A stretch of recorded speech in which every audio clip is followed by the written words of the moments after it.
नमस्कार, Sunday health show में आपका स्वागत है। आप आज की दुनिया में हर शख्स की गर्दन झुकी हुई है, सिर झुका हुआ है ज़मीन की ओर, लेकिन लोगों के पैर छूने के लिए नहीं, आशीर्वाद लेने के लिए नहीं, बल्कि अपनी मोबाइल की स्क्रीन पे झुकी हुई है।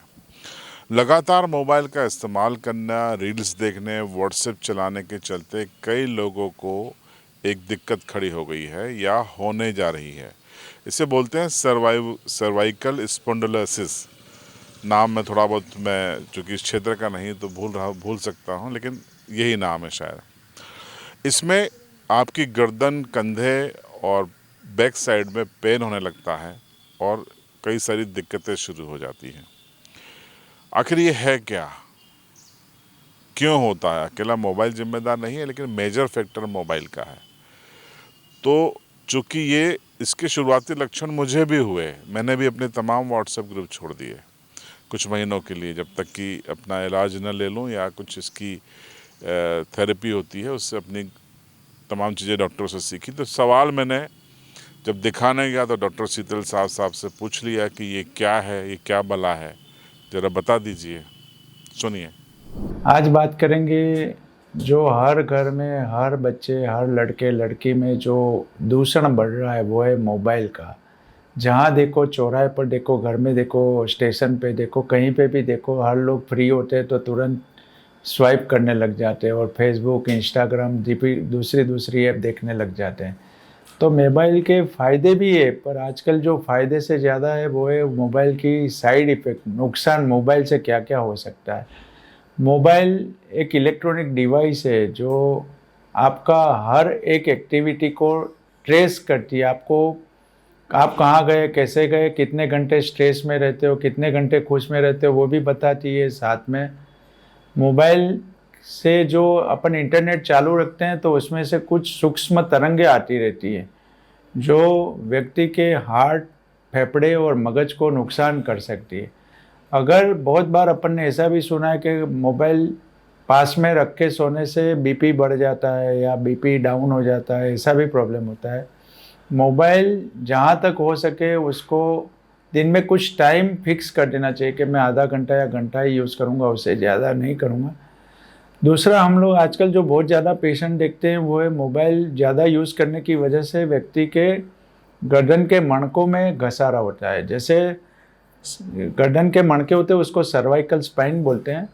बहुत देर तक ऐसा मैसेज, टेक्स्ट स्वाइप करने से गर्दन के जो 7 मणके रहते हैं, 2 मणकों के बीच में गादी रहती है और वो मणकों में से नसें आती है जो हाथ के और नीचे पैर को सप्लाई करती है। तो सर्वाइकल स्पाइन में घसारा हो तो व्यक्ति की गर्दन ऐसी ऐसी ऐसी हो जाती है, फिर इसको हम लोग फ्लेक्शन बोलते हैं, ऐसी ही रह जाती है, फिर ऐसा नहीं कर पाते।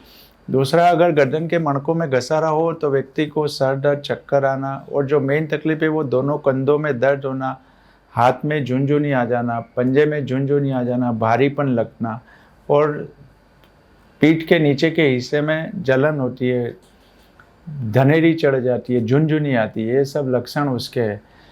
सर्वाइकल स्पॉन्डिलोसिस एक डेडली बीमारी है जिसमें व्यक्ति को दोनों हाथ, दोनों पैर में तकलीफ आती है, अपना नॉर्मल रूटीन काम नहीं कर सकता है, चलने में उसको दिक्कत आती है, उसकी एक्सरसाइज कैपेसिटी कम हो जाती है। तो आपको डॉक्टर साहब ने विस्तार से बता दिया। अब डॉक्टर साहब ने इलाज भी आपको एक एक्सरसाइज के जरिए बता दिया। देखिए, उन्होंने अपनी गर्दन को मूव करके आपको इसका इलाज बताया है, देख लीजिए। तो बने जहाँ तक मोबाइल का इस्तेमाल लिमिटेड कर देना चाहिए। जब आप फ्री रहो तो मोबाइल में इंटरनेट बंद कर दिया करो ताकि उससे जो रेडिएशन आ रहे हैं वो कम हो जाए।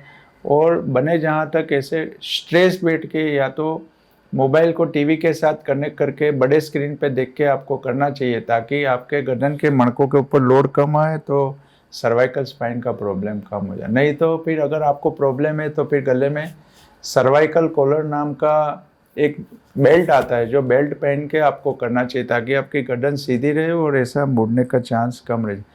थोड़ी थोड़ी देर में आपको गर्दन को घुमाना चाहिए साइड में और ऊपर में एक्सटेंशन करो, नीचे करो। दूसरी एक एक्सरसाइज है, हाफ रोटेशन बोलते हैं।